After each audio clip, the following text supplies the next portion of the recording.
Europe 1, La France bouge. Carole Ferry. Et c'est le moment d'accueillir notre trophée Europe 1 La France bouge, un ou une entrepreneur qui a créé son entreprise depuis moins de 3 ans et qui tente chaque jour de vous convaincre du bien fondé de son projet. Vous et puis notre partenaire de CCI France, Nathalie Carré, mais aussi notre grand patron du jour, aujourd'hui Alexandre Sobo, le président de France Industrie, accompagné du directeur de la Banque des Territoires, Olivier Sichel. Bonjour Victoria Lièvre. Lièvre, bonjour. Lièvre, pardon. Pas trop la pression avec tout ce monde. Vous avez 25 ans, vous êtes basé à Marseille, vous êtes titulaire d'un master en design de produits et pendant vos études, vous avez travaillé sur les déchets de l'industrie agroalimentaire. C'est comme ça qu'est née l'idée de Ripulp Design, des tasses fabriquées à partir de déchets d'agrumes. Vous allez tout nous raconter, vous avez 1 minute pour ça, c'est à vous. Bonjour à tous. Saviez-vous que l'orange est le 3e fruit le plus consommé par les Français ? On en produit 80 000 tonnes d'agrumes chaque année. Donc lors du pressage, 50% du fruit part au rebut, ce qui donne 40 000 tonnes de déchets en France. Lors d'un emploi étudiant dans un bar à jus, je me suis rendu compte donc de cette masse en fait de déchets. Donc que faire de ce sous-produit qui n'est ni bon pour la nourriture animale, ni bon pour le compost à cause de son pH élevé. La solution de Ripulp Design est donc de revaloriser les déchets d'agrumes en un nouveau matériau innovant et une gamme d'objets. Donc l'objectif, c'est de récupérer tous les déchets de l'agrume, donc les pépins, la peau, l'endocarpe, et d'en faire un matériau donc qui est biosourcé, sans phtalates, sans BPA, sans mélamine et fabriqué en France. Donc le premier objet de la gamme, c'est la tasse Ripulp, donc qui est une tasse à café de 250 ml qui vitaminera vos journées, qui est disponible sur notre site internet en plusieurs coloris, donc ripulp.fr à moins de 20 €. Eh bien, écoutez, très bien, vous avez presque même pas 1 minute. Félicitations. Alors, comme chaque jour, Nathalie Carré a étudié scrupuleusement votre projet pour voir comment le poursuivre au mieux. Nathalie, vous en pensez quoi de ces tasses à base de déchets d'agrumes ? En tout cas, le pitch était très clair. Très clair. Alors effectivement, en hiver, notamment entre les oranges du matin, les clémentines du dîner, ça fait quand même beaucoup de déchets. Et même si on aime ça, on ne peut pas tout recycler en orangettes. Ça ferait des kilos en trop. Alors, les tasses sont vraiment jolies. Ça ressemble à de la terre cuite. En fait, les couleurs sont chaudes. Et ça fait vraiment sud. Alors, pas pour améliorer, vous débutez, mais plutôt des suggestions pour continuer. Déjà, continuer à créer du contenu autour du recyclage des déchets d'agrumes. Vous proposez le nettoyant ménager, par exemple, et donc les orangettes.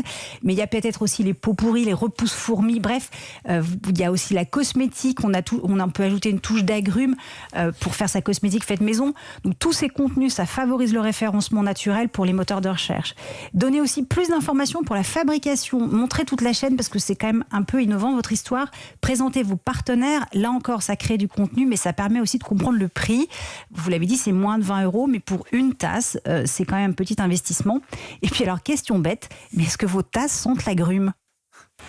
Attendez. Alors, allez-y. Tout d'abord, merci beaucoup pour l'analyse. J'ai pas fini, mais je voudrais vraiment que vous me disiez si ça sent l'agrume en fait. Alors, il y a une odeur naturelle, mais ça sent pas l'agrume parce que sinon ça gênerait en fait l'utilisation parce que c'est une tasse qui est faite pour les boissons froides et chaudes, mais effectivement, il y a une odeur naturelle. Dites-le parce qu'effectivement on se pose la question. Et puis enfin, vous avez 2 axes de développement possibles en partant des déchets d'agrumes. Donc aujourd'hui vous avez des tasses et pourquoi pas l'extension vers toute la vaisselle, mais vous recommandez un lavage à la main, donc c'est peut-être pas facile à vendre. Donc vous pouvez aller vers la poudre pour les cosmétiques ou la cuisine comme il existe déjà, vers des produits alimentaires, bref, vers tout ce qui pourrait être fabriqué à partir de déchets d'agrumes, ou alors ce que vous avez choisi, je pense, vers la décoration intérieure, mais il faudra trouver un angle parce que le simple fait que ça soit un agrume recyclé, ça suffit pas pour vous démarquer. En effet, il y a plein de marques de déco qui proposent des décos à base de déchets, donc pourquoi l'agrume plutôt qu'un autre ?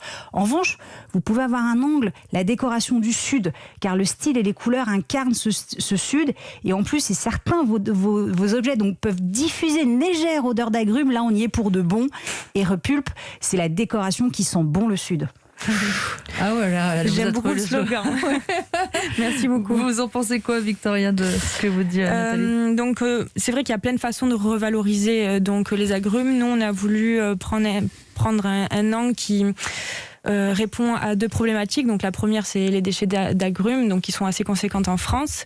Et la deuxième, c'est trouver en tout cas une alternative au plastique, donc issue de la pétrochimie. Donc nous, il n'y a pas de pétrochimie dans notre produit. Effectivement, pour le côté sud, nous, on a décidé de faire toute notre chaîne de production au circuit court. Donc on travaille dans le sud.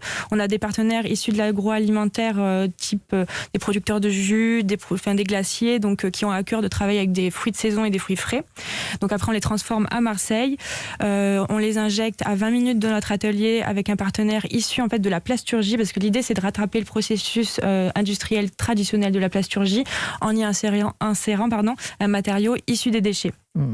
Alexandre Sobo, vous êtes le président de France Industrie. Qu'est-ce que vous pensez du projet de Victoria ? Vous auriez des conseils à lui donner ? En tout cas, on sent qu'elle est passionnée. C'est le plus important. Moi, ce que je trouve le plus réconfortant, c'est que dans nos territoires, avec des gens, on va imaginer des solutions qui vont répondre à toutes nos problématiques de réduction de la part de tout ce qui est hydrocarbures, du recyclage de déchets, et finalement, ça milite tellement pour ce à quoi je crois profondément, c'est en faisant confiance à l'innovation, à l'intelligence humaine, et pas passer son temps à interdire, réglementer, surréglementer sur ceci, mais sur cela. Peut-être parce qu'il y a eu des réglementations, on a changé les envies des industriels. Il faut vraiment que... je pense qu'aujourd'hui... en tout cas dans l'industrie, mais bien au-delà, les gens sont bien conscients des enjeux sur le climat, sur la planète, sur la nécessité du recyclage. Et la meilleure façon d'avancer, c'est exactement ce que démontre Madame. J'ai vu des choses, j'ai eu une idée, j'ai essayé de voir si ça marchait, et je contribue sans aucune obligation ni contrainte à améliorer le cycle, à recycler, à réduire les déchets, à réduire l'empreinte carbone de notre activité. Et en fait, c'est ça qu'il faut diffuser. C'est ça qui doit infuser toute la sphère de l'innovation, tout le monde économique. Et quand on met en face de ça des tonnes et des tonnes de réglementation, on décourage, on crée finalement des flux qui sont administrés, qui sont coûteux. Et je crois vraiment qu'à travers cet exemple... On bloque l'imagination et l'innovation. En tout cas, c'est par l'imagination et l'innovation qu'on apportera les vraies réponses aux défis qui nous est posé par le réchauffement climatique, pas autrement. Olivier Sichel, vous êtes le directeur de la Banque des Territoires. Vous avez des solutions, vous, pour des jeunes qui ont ce type de projet ? Il y en a beaucoup, des jeunes qui viennent vous voir ?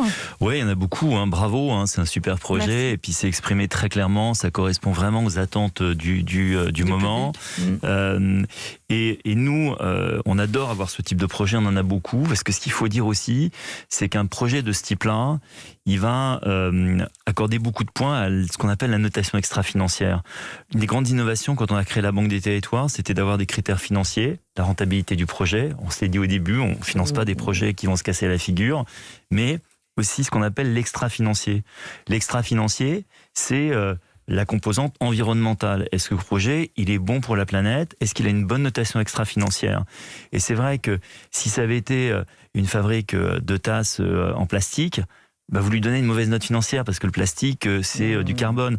Si ça avait été des tasses en papier, vous dites c'est quoi le cycle du papier ? Est-ce qu'on abat des forêts ? Est-ce que c'est pas bon pour la forêt ? D'où vient le sourcing du papier ? Et c'est pas une très bonne note financière. Alors vous aurez une bonne note, un peu mieux si c'est en céramique parce que c'est utilisé. Mais si votre céramique, elle vient de Chine, vous avez une mauvaise note carbone aussi parce que il faut payer le super tanker qui va arriver au port de Marseille. Et là, quand vous avez un Ripple, vous dites là ça coche toutes les cases. Voilà. Et donc, c'est super. Excellente note. 20 sur 20, Victoria Lièvre. Vous fabriquez donc des tasses éco-responsables fabriquées avec des déchets d'agrumes. Une toute petite dernière question. Victoria, elle veut venir vous voir, elle peut venir. Je dis pas venir vous voir. Il faut qu'elle aille voir. Il faut qu'elle aille voir. Peut venir voir la Banque des Territoires. Alors, comme Alexandre Le Sobol le disait, elle viendra surtout pas me voir à Paris. Elle ira voir le directeur régional à Marseille de la Banque des Territoires, qui s'appelle Alexis Roux, qui a son mail et son numéro de portable sur le site de la Banque des Territoires. Parce que ce qu'on croit, c'est que les solutions elles doivent venir du local et que c'est sans doute les gens qui connaissent le mieux Marseille qui pourront lui conseiller où s'implanter et avec qui traiter à Marseille, avec peut-être la CCI locale, plutôt que d'avoir une solution nationale. Très bien. Et s'il y a des jeunes entrepreneurs qui nous entendent, j'espère qu'ils en prennent une bonne note.